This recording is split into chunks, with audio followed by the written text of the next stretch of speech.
transformadora força em nossa biologia, um poder que não necessita ser inventado ou criado nem desenvolvido em laboratório, mas precisa sim ser estimulado, ensinado nas escolas, nas famílias, nas nossas casas, para que se desenvolva de maneira saudável. Essa ferramenta transformadora se chama empatia. Empatia significa a capacidade de nos colocar no lugar do outro, de perceber o que ele está sentindo, seja sofrimento ou coisas boas. Empatia não quer dizer que teremos que gostar de todas as pessoas, mas significa termos a capacidade de sermos tolerantes com as diferenças, aceitarmos e sermos aceitos, como somos, seja pela cor de pele, pelas escolhas da vida, sem necessitarmos destruir ou atacar o diferente. Empatia é a ferramenta que o próprio Deus colocou em nós. Vou citar algumas referências bíblicas. Em Mateus 22, 36. Mateus 22, 36. Mestre, qual é o grande mandamento na lei? E Jesus disse-lhe: amarás o Senhor teu Deus de todo o teu coração, de toda a tua alma e de todo o teu pensamento. Este é o primeiro e grande mandamento. E o segundo, semelhante a este, é: amarás o teu próximo como a ti mesmo. Mateus 7, versículo 7. Pedi e dar-se-vos-á, buscai e encontrareis, batei e abri-se-vos-á. Porque aquele que pede recebe, e o que busca encontra, e o que bate abre-se-á. O qual dentre vós é o homem que, pedindo-lhe pão, o seu filho lhe dará uma pedra? E pedindo-lhe peixe lhe dará uma serpente? Se vós, pois, sendo maus, sabeis dar coisas boas aos vossos filhos, quanto mais vosso Pai que está nos céus dará bens aos que lhe pedirem. Portanto, tudo o que vós quereis que os homens vos façam, fazei também vós, porque esta é a lei e os profetas. Romanos 12, 15.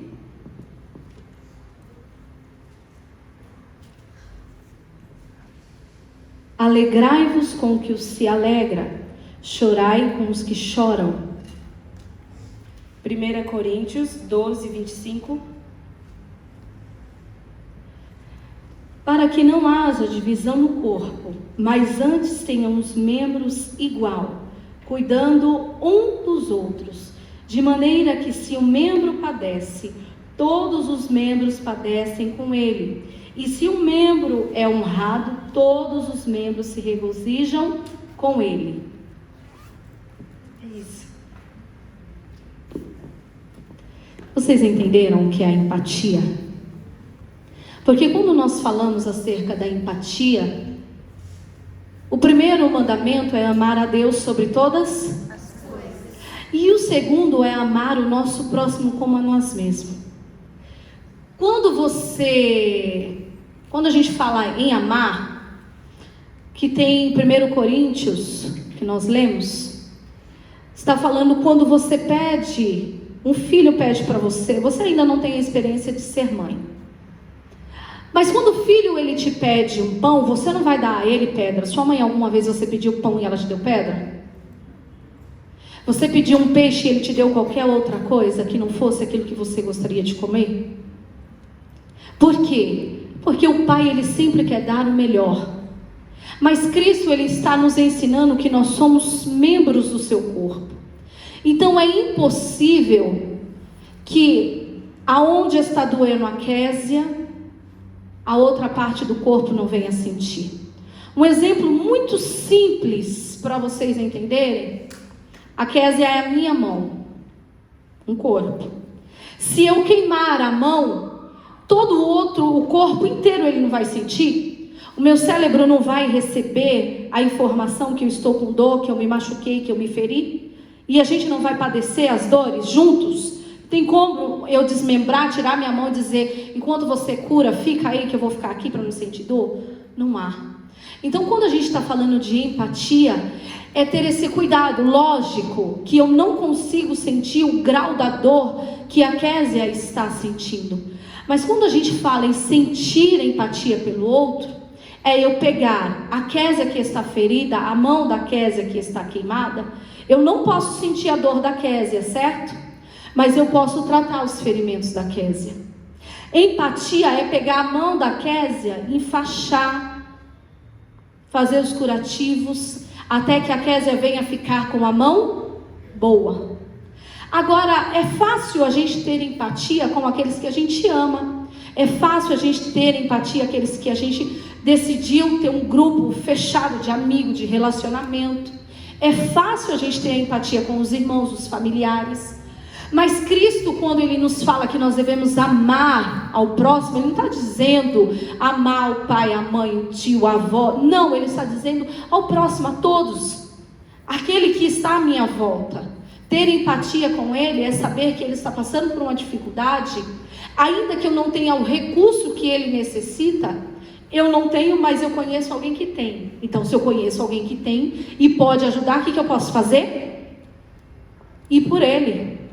Não é assim? Você percebe que quando às vezes a gente pede uma porta de emprego e quando é uma indicação é muito mais fácil entrar lá dentro?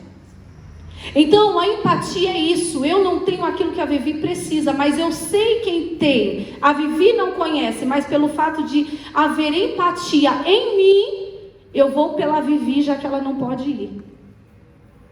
E vocês sabem que a ausência da empatia em algumas pessoas, tem alguém lá fora querendo entrar. A gente vê muitos casos dentro da igreja, nas escolas, no trabalho, que a ausência da empatia, daquele cuidado, daquele olhar clínico, daquele olhar humano, daquele olhar com amor, com zelo. Na escola, quando a gente é jovem, a gente sofre o bullying. Quem já sofreu bullying? De alguma forma. Eu vou compartilhar com vocês o tipo de bullying que eu sofri quando jovem. Eu, quando acho que eu tinha 10, 11 anos, eu era muito magra. E eu era fabricante, eu tinha uma fazenda na minha cabeça. Quem está entendendo? Eu fabricava bois. Minha mãe chamava de boi. Piolho, irmãos, não era piolinho, era piolhão. Era fabricante de boi, a minha mãe falava. E eu tinha um cabelo muito grande, cacheado, toda a vida meu cabelo foi muito grande. E um dia a minha mãe ficou muito brava porque ela passava remédio, tratava, e quando eu ia para a escola eu voltava carregada de mais piolho. E teve um dia que ela muito brava e eu chorava porque a mãe, ela tem uma unção na mão. Cada piolho que ela pega é um croque na cabeça. Parece que cada croque que dá nunca mais vai nascer um piolho. E aí ela falou assim, eu vou cortar o seu cabelo. Aí as lágrimas rolou, eu comecei a chorar. E aí o meu padrasto disse assim, mulher, não faça isso. Não faça isso com o cabelo dela. Resumindo, quando ele saiu de perto, a minha mãe pegou o meu cabelo, que era aqui assim, e minha mãe cortou aqui. Agora você imagina um cabelo que era cacheado, quando ela cortou aqui, para onde que ele veio parar quando ele molhou? Aqui. Aí eu cheguei na escola e tinha aquela turminha que já não gostava de mim, porque negra e pobre sofre, gente. Sofre. E aí quando eu cheguei na escola, sabe como eles me chamavam? De árvore. Sabe por que eles me chamavam de árvore? Porque eu não queria ir com aquele cabelo Joãozinho, todo grudadinho. Eu puxava e deixava ele aqui em cima. Mas se ficasse grande, alto, bacana, ia ficar bonito, mas não ficava. Ficava só uns pitozinhos assim, ó, apontando que tinha uns raminhos. E aí eu era chacota, eu chorava, eu chegava em casa destruída. E existem coisas que nós passamos que a gente não consegue falar com a mãe, que aquilo dentro de você, vocês têm facilidade de contar sobre as suas emoções que você está sentindo para sua mãe, para o seu pai? Quem consegue ter essa facilidade? Levanta a mão para mim ver. Isso é muito bom. Porque a gente consegue compartilhar a dor. Agora, quando você não tem essa facilidade, você sofre e aquilo te consome. Então hoje a gente vê nas escolas, empresas, faculdade, a falta de empatia levam pessoas que já estão sobrecarregadas com tantas coisas que ela olha para ela mesma, ela já não acredita em si, ela não acha que tem um potencial para fazer alguma coisa, e aí chega alguém sem empatia e diz: realmente você é uma inútil, realmente você é feia, realmente você é muito magra, realmente você é uma árvore, e aquilo dentro da gente destrói. Por isso que alguns jovens a gente vê nos noticiários que eles cometem barbáries. Mas quando você vai ver e investigar o caso, aquele jovem, aquela menina, aquele menino já vinha sofrendo danos irreparáveis, que a escola não via, que o pai não via, que o irmão não via, porque as minhas irmãs, quando elas viam que o negócio estava arrochando na escola, elas iam lá e desciam o cacete em quem estava mexendo comigo. Mas e aquela criança que não tem alguém que possa defender? Teve um período que eu tive que estudar com a minha irmã, que é mais velha do que eu, para mim conseguir ir para a escola. E todo mundo que mexia comigo, ela descia o cacete. Aí eu me sentia, né? Mas enquanto eu não tinha ela para me defender, eu me sentia fragilizada. Eu me sentia excluída. Então, quando a gente olha todas essas referências que a Bíblia nos dá, Ele está nos ensinando. Nós somos os agentes de cura, aonde os agentes do caos estão agindo na escola que você estuda, está agindo na faculdade que você está, no curso que você faz, na vizinhança. Irmã Fabiana, então como que eu quebro essa barreira? É quando você vê um agente do caos dizendo para aquela jovem que você não tem uma amizade, mas você vê que quando ela passa na rua, ele faz bullying, ele xinga, ele dá nomes que não é o dela. Você já viu isso? Já presenciou isso? E como que você vai ser um agente de cura? É quando você se aproxima. Você não precisa trazer ela para dentro da sua casa, porque tem pessoas que não dá, a gente não fala, né? Vamos dizer assim, não é a mesma língua. Você vai para a igreja e a pessoa tem uma outra religião, mas não é por causa disso que você vai se juntar com a pessoa para ferir e agredir, não. Mas você pode dizer quanto ela é importante, quanto ela é valiosa, quanto ela é bela. Cada um tem a sua forma, tem a sua genética. Cada um, Deus deu um talento, habilidades diferentes. Um vai ser bom na matemática. Quantos gênios da matemática a gente não viu no colégio? E quantos a gente viu que não era gênio, nem na matemática, nem no português, nem em ciências? Mas eu já vi casos de pessoas que não se saem tão bem em matemática, em línguas portuguesas, mas quando fala em desenho, Késia, a pessoa dá um show. Ela te conta histórias em um desenho. Ela te conta coisas tão íntimas da vida dela em um desenho e você não imagina. Eu vou dizer para vocês, e eu quero que vocês assistam depois. Anotem aí um filme chamado Como Estrelas na Terra. Toda criança é especial. Já assistiu, Késia? Como Estrelas na Terra. Toda criança é especial. Vai com um lencinho para o sofá, que você vai aprender, você vai ter uma aula do que é amar o outro com as diferenças que ele tem. Não é porque você é dotada de alguns talentos, de alguns dons, que o outro é inferior a você. Porque talvez há nele, há nela, um talento, um dom que Deus não deu a você. Porque Deus, Ele trabalha em particularidade. A você Ele dá um dom do louvor. A você Ele dá o dom da palavra. A você Ele dá o dom da oração. A você o dom de interceder. A você vive o dom de aconselhamento. Deus trabalha no particular. E por que isso? Porque nós somos o corpo. Você já imaginou se tivesse 10 cabeças pensantes no corpo? Um ia dizer, eu quero ir para cá, outro não, eu quero ir para lá. Você já imaginou se tivesse 10 mãos, 10 pés, eu vou para cá? Não, eu vou para lá.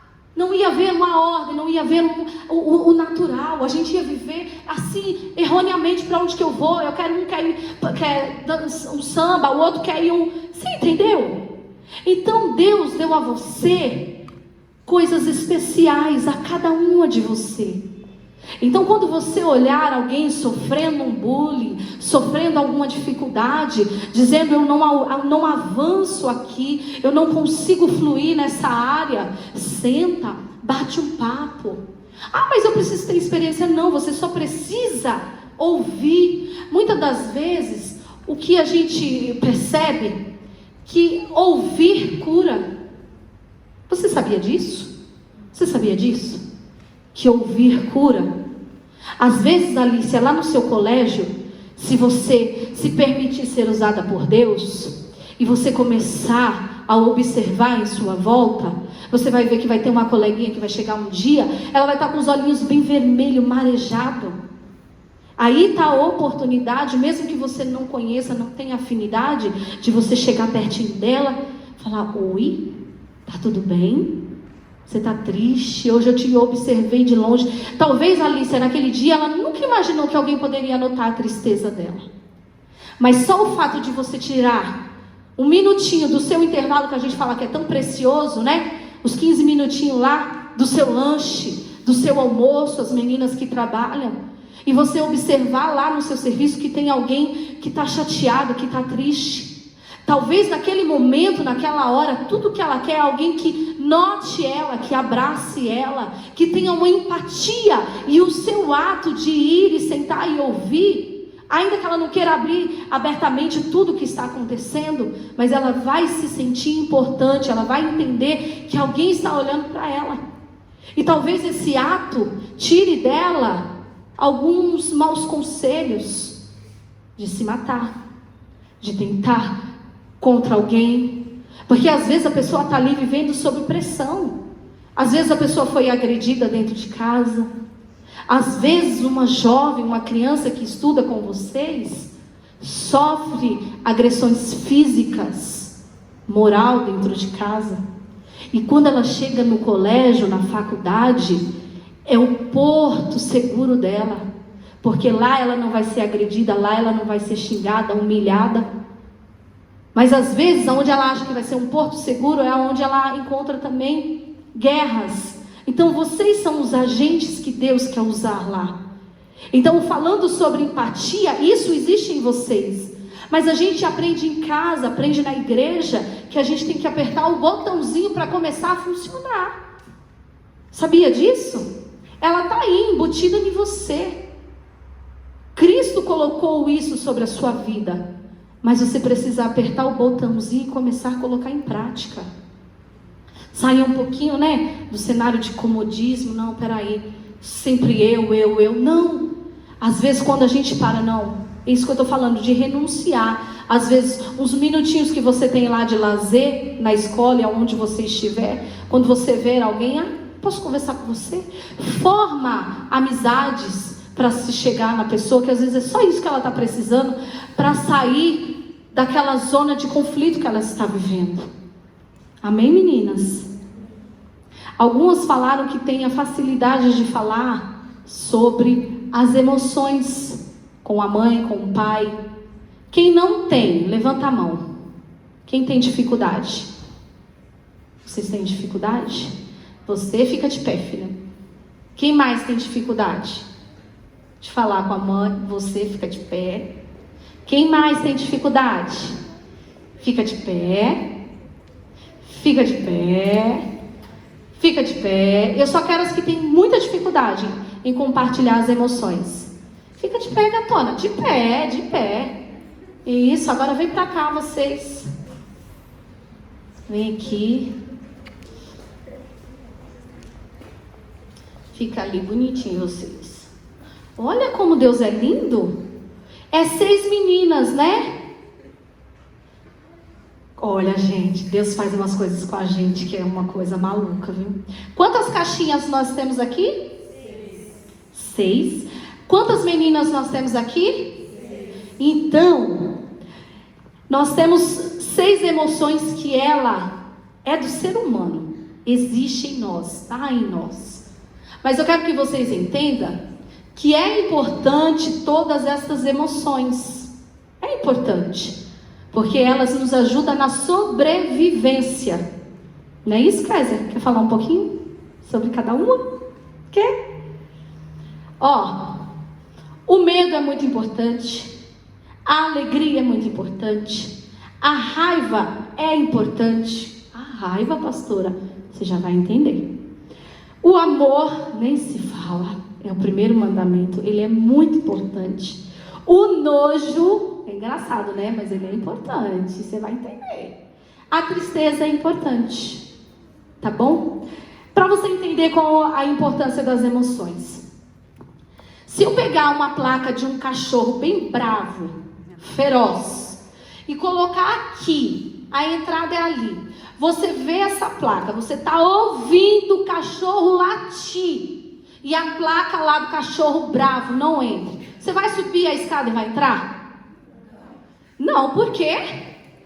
Porque tem uma placa de alerta. Então as emoções, ela é um alerta daquilo que você está sentindo. Então a gente não tem como esconder. A gente precisa validar o que a gente está sentindo. Se eu estou sentindo alguma emoção, eu não preciso esconder ela e tentar abafar ela. Eu preciso entender por que eu estou sentindo aquilo e tentar resolver. Porque as emoções, elas só oferecem risco quando ela excede o seu limite. Quando ela é excessiva, quando ela é além. Então eu gostaria, vem cá você, e pega uma caixinha e volta para o seu lugar ali. Isso. Vem você, pega uma caixinha.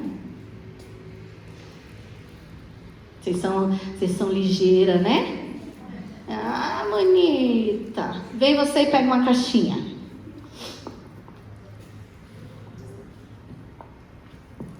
Vem você e pega uma caixinha.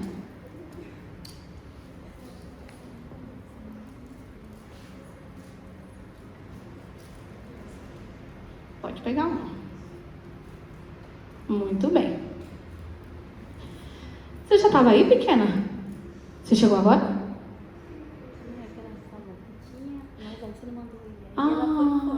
Pode ficar aí, não tem problema, tá bom? Não tem problema. Isso, boa, vamos compartilhar. É isso aí, fica aí. Meninas, deixa eu perguntar uma coisa para vocês. Vocês acham que as emoções, ela é fácil, perceptível? É fácil de você saber o que eu tô sentindo? Não? Ah, gente, fala sério. Mas eu fui muito expressiva, né?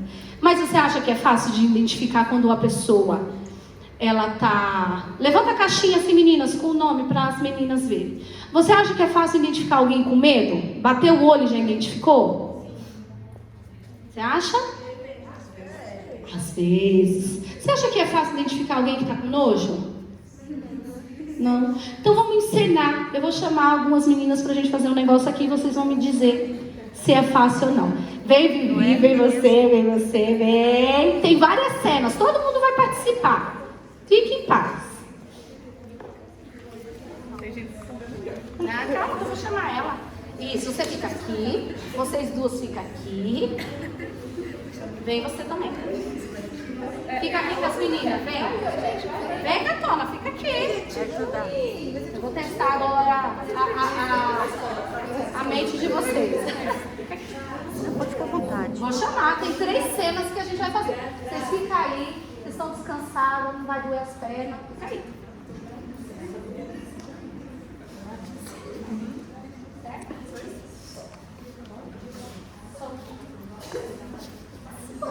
Ó, vocês são as 3 meninas arteiras. Vocês estavam jogando bola na rua.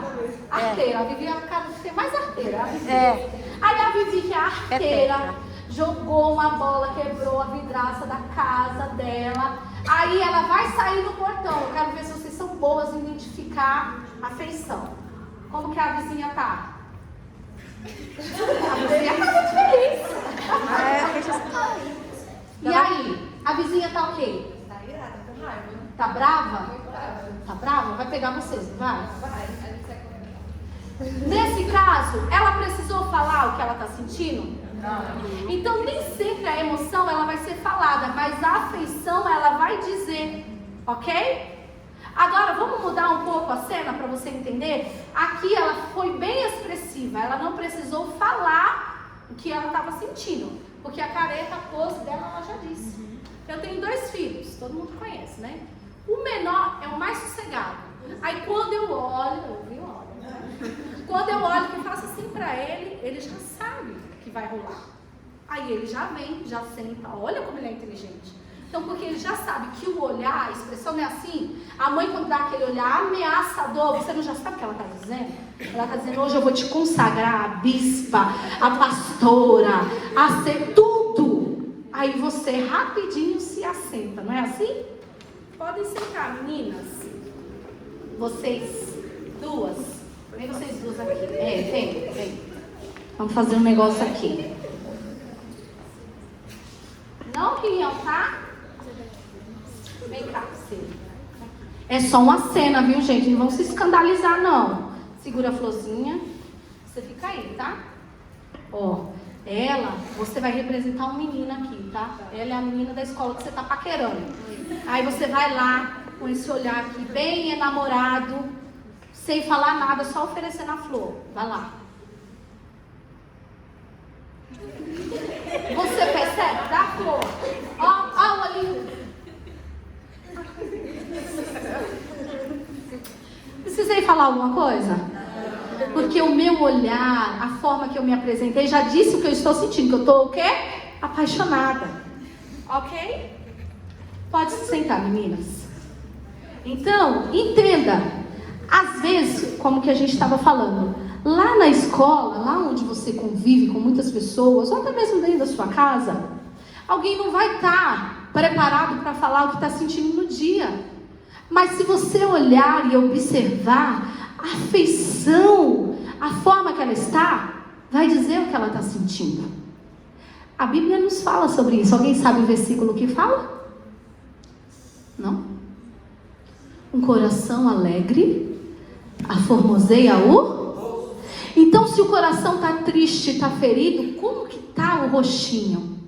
Por mais que a gente bota uma roupa bonita, bota um salto, a gente vem toda linda, arruma o cabelo, que é para compensar as olheiras de tanto que você já chorou. Minha irmã, quando você chega na igreja, o primeiro hino você já desmontou. E chora até lavar a alma, não é assim? E quando você vai embora com os olhos tudo borrocado, o rímel que você passou, tá tudo bagunçado. Aí quando você chega em casa, alguém olha e fala assim, como é que foi o culto? Aí você, para não declarar que você chorou, porque você precisava, né? Aí você diz, foi um Pentecoste. Foi uma glória. Mas foi tanto poder que eu chorei. Mas só Deus sabe por que você chorou. Eu brinquei outro dia com a moça que faz meu pé.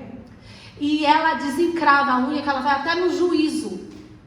Aí eu disse, mulher, eu já tenho uma tática nova. Quando eu quiser chorar de lavar a alma, eu vou vir pra cá e digo, faça meu pé. Porque enquanto você arranca, eu choro, eu grito, eu choro, eu grito, eu choro, eu grito.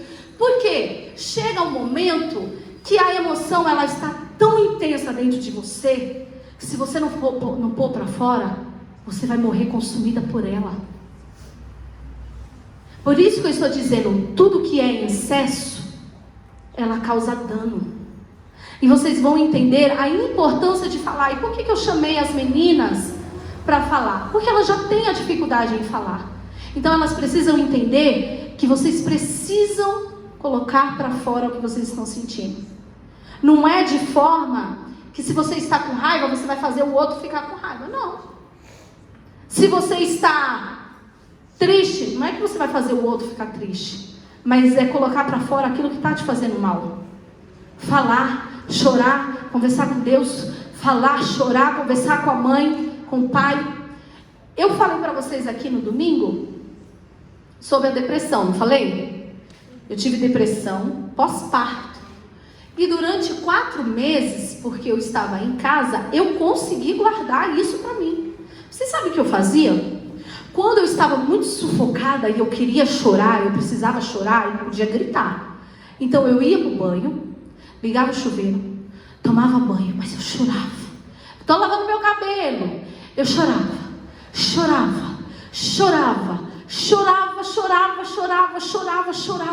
até dar aquele alívio na minha alma. Quando dava, eu saía com os olhos desse tamanho.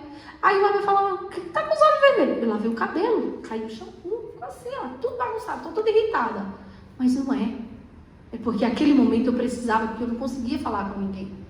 Só que passou 4 meses, eu precisei sair da minha zona de conforto. E é onde a gente é confrontado.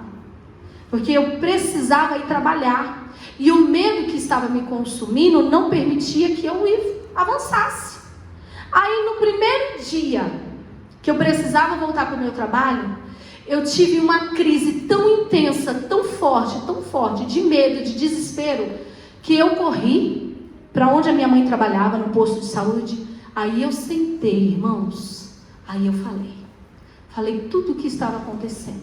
Parecia que ia saindo, sabe, fardos de cima da gente, porque eu fui compartilhando a minha dor, aquele peso que estava sobre mim. Então, por isso é importante a gente compartilhar. Porque ainda existem pessoas que acham, não, eu consigo sozinha. A gente não consegue sozinha. Ninguém é tão bom que consegue fazer alguma coisa sozinha.